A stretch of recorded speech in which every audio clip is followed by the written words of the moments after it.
Saudara-saudara yang terkasih dalam Tuhan Yesus Kristus, kita mulai persekutuan hari ini. Biarlah Roh Kudus mengilhami kita semua. Mari kita nyanyi dari NKB 98. Roh Kudus ilhami kami.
Timotius 3 ayat 16 sampai 17.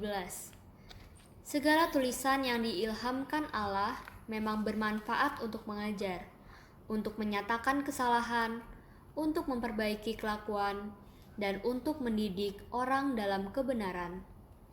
Dengan demikian, tiap-tiap manusia, kepunyaan Allah, diperlengkapi untuk setiap perbuatan baik. Saudara-saudara yang terkasih dalam Tuhan Yesus Kristus, mungkin masih ingat lagu sekolah minggu yang begini. Baca kitab suci, doa tiap hari kalau mau tumbuh. Ya, firman Tuhan yang kita baca ini selain penganiayaan. Jadi Rasul Paulus melihat penderitaan atau penganiayaan dalam kita menjalani kehidupan sebagai orang Kristen adalah cara kita meningkatkan hidup iman kita. Cara juga kita mendapatkan ilham ya dari Tuhan untuk menjalani kehidupan hari-hari kita. Namun yang pasti membaca kitab suci, membaca firman Tuhan dalam setiap hari adalah cara yang utama untuk kita bisa mendapatkan ilham, tuntunan dalam hidup ini sebagai orang Kristen. Supaya apa? Supaya kita tidak cepat lemah, ya.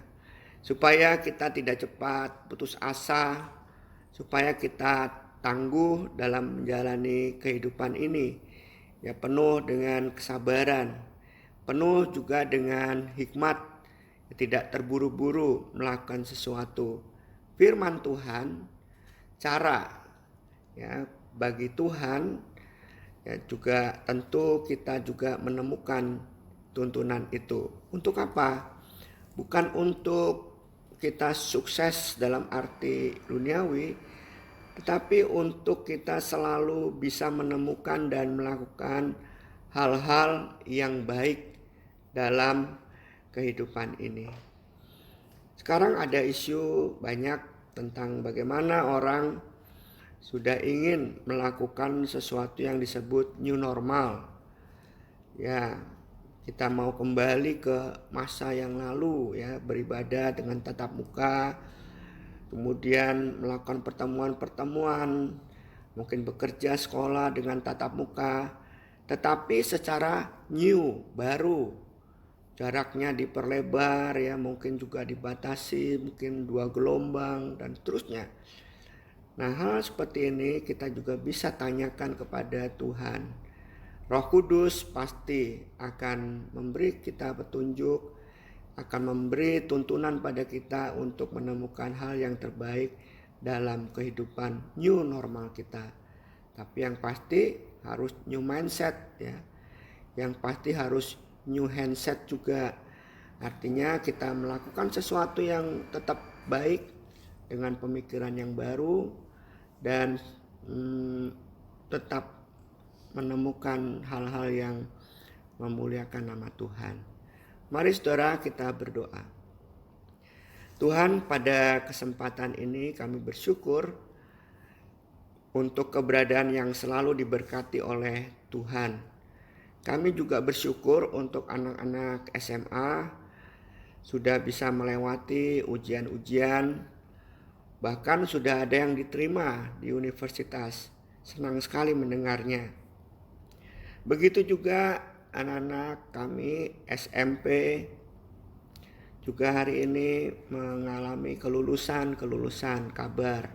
Senang juga mendapatkan berita itu. Semoga mereka bisa diterima di sekolah atau tingkat yang lebih tinggi lagi.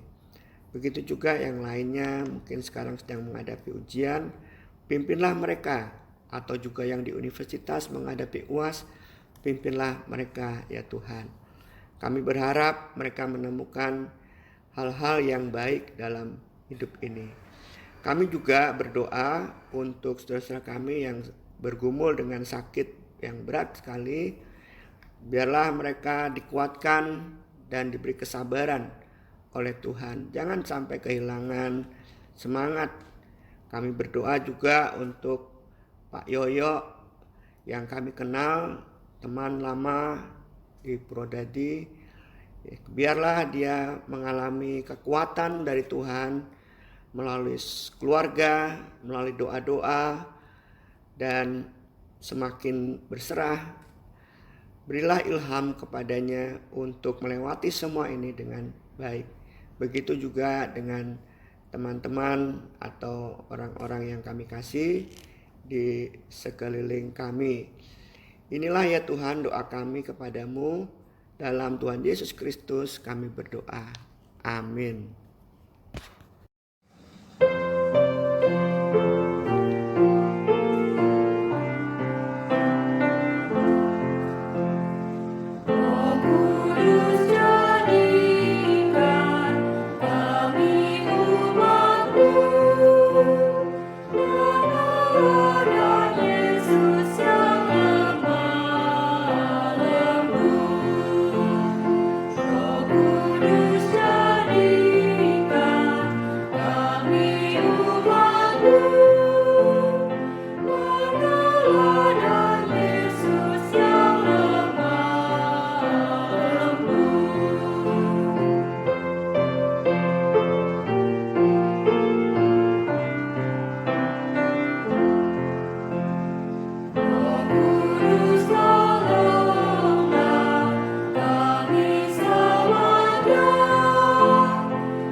Tuhan memberkati saudara. Amin.